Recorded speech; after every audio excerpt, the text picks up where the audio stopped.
Hey guys, so I am back with chapter 41, To the War That Saved My Life. I hope you all had a good short little spring break. Hope you found something to do that was fun at home. So just a recap of chapter 40. So Ada had found, or she identified, the spy that was in the ocean or coming through the channel. The army found the suitcase. She's been labeled a war hero. The town loves her. She truly feels like she belongs to somewhere. And then at the end of the chapter, we find out that Mam has found Jamie and Ada. So, chapter 41. Mam. I didn't know what to think. I studied Butter in front of the garden wall, my hands on the reins, and looked at her. She looked back at me, shading her eyes with her hand. Her expression of mingled anger and disinterest didn't change. Hello, I said. She scowled. Who are you? She didn't recognize me. I dismounted Butter, landing carefully on my good left foot.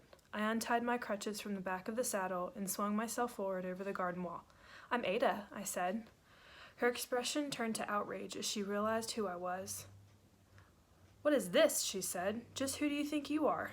Jamie was holding Mam's hand. Jamie looked so hopeful. Coming in on a pony, Mam said. It's like little Princess Margaret, are you now?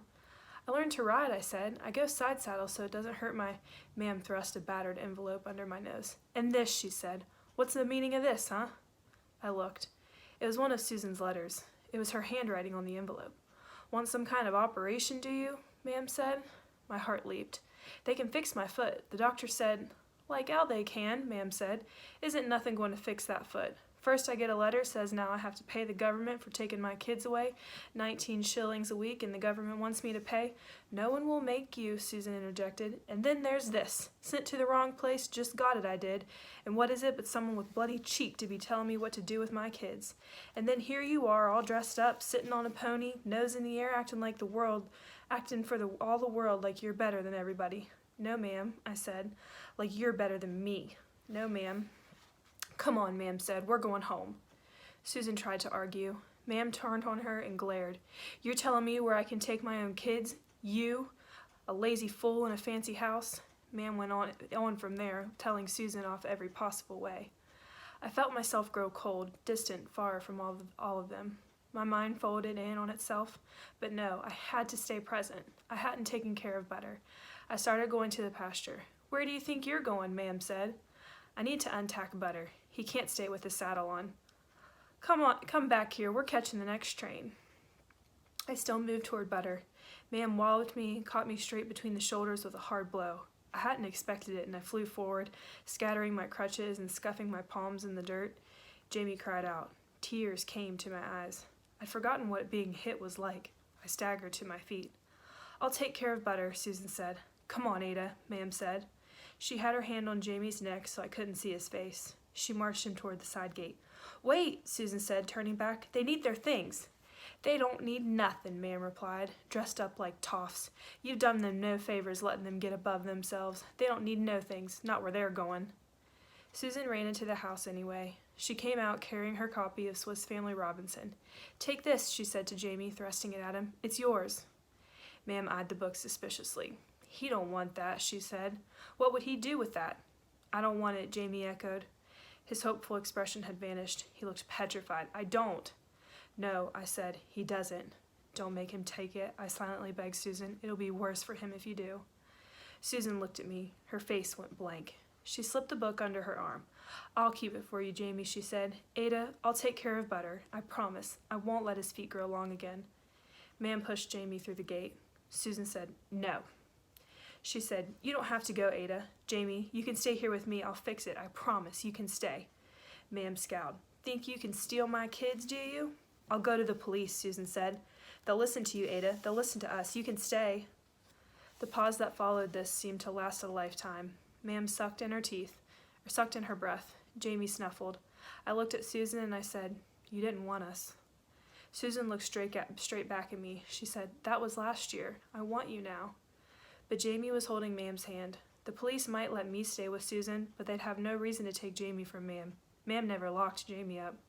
I said, I can't leave Jamie. Susan looked back at me and very slowly nodded. Mam muttered something under her breath. She yanked Jamie down the road. I followed. When I looked back, Susan was already on the other side of the garden wall, unbuckling the girth of my saddle. She didn't look up. She didn't say goodbye.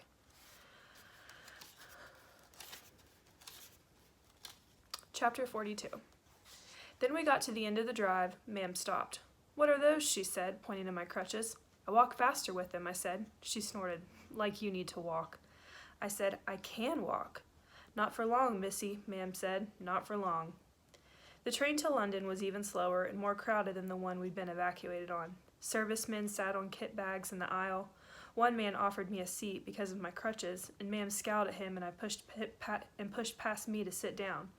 The man started to speak. "I'm fine standing," I said quickly, "with my crutches." I should have kept quiet. Mam's eyes narrowed. "I don't know who gave you the idea it was all right to go out where people could see you," she said in a low, furious voice, flaunting your crippled self. "You can use them things till we get home and not a minute longer." "But I can walk," I said. "But I don't want you to. You hear me?" I swallowed. It was worse than a nightmare. "Ada caught a spy," Jamie whispered. Mam snorted. "Pull the other one," she said. "Tell her, Ada," Jamie said. "Tell her your hero story." I kept my mouth shut and shook my head. It was late at night before we got off the train and went stumbling through the inky, blacked-out streets of London. I tripped over rough curbstones. The shadows made noises I didn't remember, but the decaying smell rising from the damp streets was the same. Butter, I thought. Think of riding butter. Mam had moved, she told us, to be closer to the factory where she now worked. Plus, it got me away from those titty-tatty neighbors with nothing nice to say. I've got a decent job now, even if it is still nights. You'd like the new place. It won't be posh like that rich old Bats you were with, but it's pretty fine. "Susan's not a rich old bat," Jamie said. "Oh, Jamie," I thought, "shut up." "Sure she is now. Bet she pockets what she gets to take you in, except, of course, for what she spent on those clothes. What's that you're wearing anyhow, Ada? Pants?" "Riding jodhpurs," I said, then immediately wished I hadn't. "Ooh, fancy. What's that called when it's at home?" "They're just pants for riding," I said. "They're not posh. Posh ladies wear riding habits. And they didn't cost anything. Susan made them. She'd had to when I'd worn out the pants Maggie gave me, and I should learn to shut up too. Really, I should." "Ooh, posh ladies wearing riding habits, do they? Surprised you ain't got one of those." Susan had said she would make me one. She thought it would be fun. "You won't be wearing pants in my house," Mam said. "Tomorrow I'll be taking those clothes to the pawn shop and getting you something suitable." The cheek of her, letting you out where people could see you. "There's nothing wrong with me," I said. "My foot's a long way from my brain." Slap! I fell backward, stumbling, scraping my elbow on something rough. For a moment, I lost my crutches in the dark. Jamie helped me. Shut up, I thought. Shut up. Mam led us up 3 flights of stairs. Bare, dim light bulbs hung at each landing, throwing the stairwells into shadow. I saw something scutter out of view. A rat, I thought. I'd forgotten rats. I'd forgotten how the hallways smelled from the common toilets on each floor. Mam swung open a dirty wooden door. "Here we are," she said. The flat was 2 small rooms. We walked into a room with a table, a sink, a gas ring, and some chairs. A thin rug on a linoleum floor. No cabinet under the sink. No cabinet big enough to stuff me into. I looked first thing. "Well," Mam said. I swallowed. "Very nice," I said. "Posh brat," Mam said. "I can see I'm going to have to beat the tough out of you." She picked up one of the chairs near the table. "We'll put this ring by the window," she said. "We'll put this right by the window," she said. "That way you'll be comfy looking out." What was I supposed to say? I no longer knew the right answers. "Thank you." "I see we got Miss Manners living with us now. Thinks she's too good for the rest of us." Mam showed us the other room, containing our old wardrobe and a new bed. No sheets, just a rough blanket and a pillow and a mattress. Until we'd gone to live with Susan, I was used to beds like this. I would have thought the flat was fine, fancy even, with more than one room. "I had to take off work tonight to fetch you," Mam said. "I'm going down to the pub for a pint. You two better go to sleep. Ada, I'll find your bucket." It took me a moment to realize why she thought I needed a bucket. "I'd rather just use the toilet," I said. "I usually do now." Mam said, each word heavy and solid. "You ain't going out of this room. Got that?" she continued. "'Cause I don't need the world shaming me for having a crippled girl. I don't care what you did somewhere else. You're with me now. You'll do as I say. You disobey me, I'll make you wish you hadn't. You're a cripple. That's all you are. A cripple and nothing but a cripple. You've never been anything else. Got that?" I said. Susan wasn't ashamed of me. "Well, bully for her. She should have been," Mam's eyes glittered. "Disobey me," she said, pointing at Jamie, "and I take it out on him. Got that?" "Yes, ma'am," I said. She went out. I looked at the door and the bucket. I used the bucket. Jamie and I lay on the mattress in the hot bedroom. "I can't sleep," Jamie whimpered. "I need Bovril." "Susan will take good care of him," I whispered. "I need him," Jamie said. "I can't sleep." "I know," I said. "I know." Jamie said, "What happened? Why is Ma'am so angry?"